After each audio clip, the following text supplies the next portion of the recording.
to learn a little piece from In Yaakov. Baruch HaShem. So of course I would not find this piece if I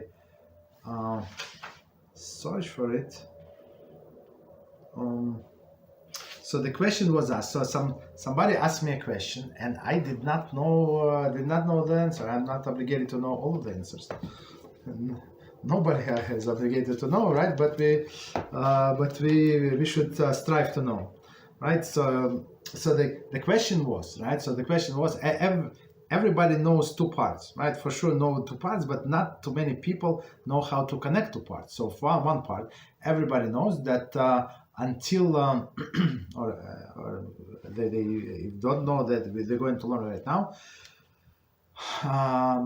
So until after the Noah came out of the ark, right? They was not allowed. So he was the first man who was allowed to eat animals, right? And it's 7 Noahide laws.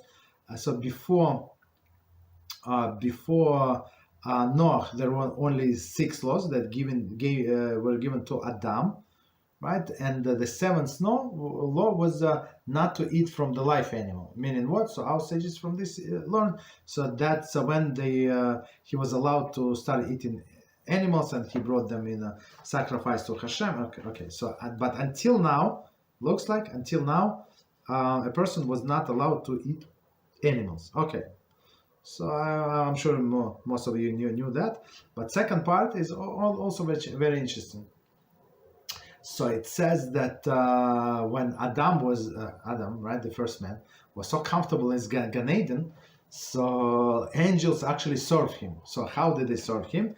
They, I'm not sure if I can find it. So they serve him with like barbecue meat, right? And they pour him wine. Just one second. Right. So this question, this person asked me the question. So how is it?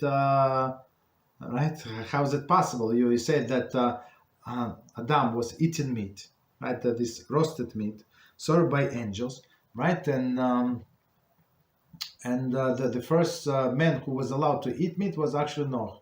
Between Adam and Noah, I think it's like 10 generations, something, right? So how is it possible? So it looks like contradiction. So our rabbis say, of course, there is no contradiction, right? And it's actually, what is the source? In Yaakov, it's Talmud Sanhedrin, and it's page, if you want to look up, very interesting, it's page 59b, and it says, one second.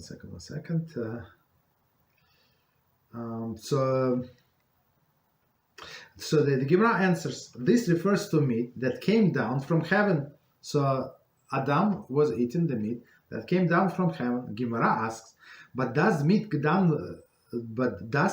down from heaven? So it's a good question. We know the rain comes down from heaven, or other elements come down from heaven, but meat comes down from heaven? Yeah, it's a good question.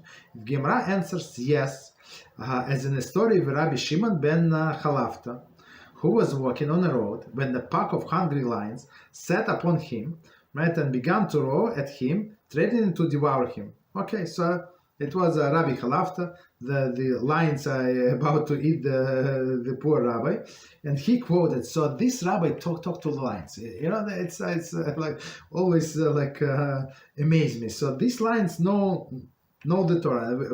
We don't know the Torah, but lions knew, right? What did Rabbi Halafta say? Rabbi Shimon ben Halafta. So he quotes Psalm 104:21. It says, "Young lions roar after their prey. So they roar, so meaning that I'm not prey, but they roar after their prey. And what happened? Thereupon 2 sides of the beef came down from heaven, right? Prepared, like fillet, right? The lions ate one and left another. So lions, I guess, was not so hungry. They ate one part, like side of the beef, and left the second one." This Rabbi Shimon ben Halafta brought to the Beis Midrash, right? So he brought to Beis Midrash, and he asked if this fit to be eaten or not. So okay, so he's a rabbi, but many times, why every rabbi must have a rabbi, right? Why? Because sometimes you bias. Doesn't matter. You're trying to be God-fearing, but you bias. So in order to be you God-fearing, so you have to have somebody who is not he's not biased. He has nothing to do with the case. So this Rabbi Shimon Bel Halafta, of course, if a person prays, right, and the meat comes down, like HaShem sent special protection in the forms of meat, that these lines would leave them alone. So he's a holy person. We understand that, right? So, and even this holy person, of course, he knew the answer. He knew that where meat came from, and he came to this piece of meat to the base of Midrash. Okay, so that showed one thing. It does not say here, but just logically that you're not allowed to waste. So if you have food, don't overcook and then throw it to the garbage. That's absolutely forbidden by the Torah, right? So he said, lion did not eat, they did not touch.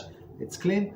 I'm going to take to the base Midrash and said, is this fit to be eaten or not? So he said, is it kosher or not? And guess what was the answer? The Rabbi answered, nothing unclean comes down from heaven. So, meaning that in his case, so yeah, the meat is kosher, it was kosherly slaughtered, no, do not worry. Rabbi Shimon Bar Halafta, you can eat it. And same is Adam, so it was meat made in heaven, 100% kosher stamp. Okay, sign HaShem. Okay, that's the answer. So of course I would not find it. Unless I would know where is it. But today it was actually our early class, so I was amazed that I found this question. Maybe was asked, I don't know, 6, 7, 8 months ago. I don't remember exactly, but okay, very nice.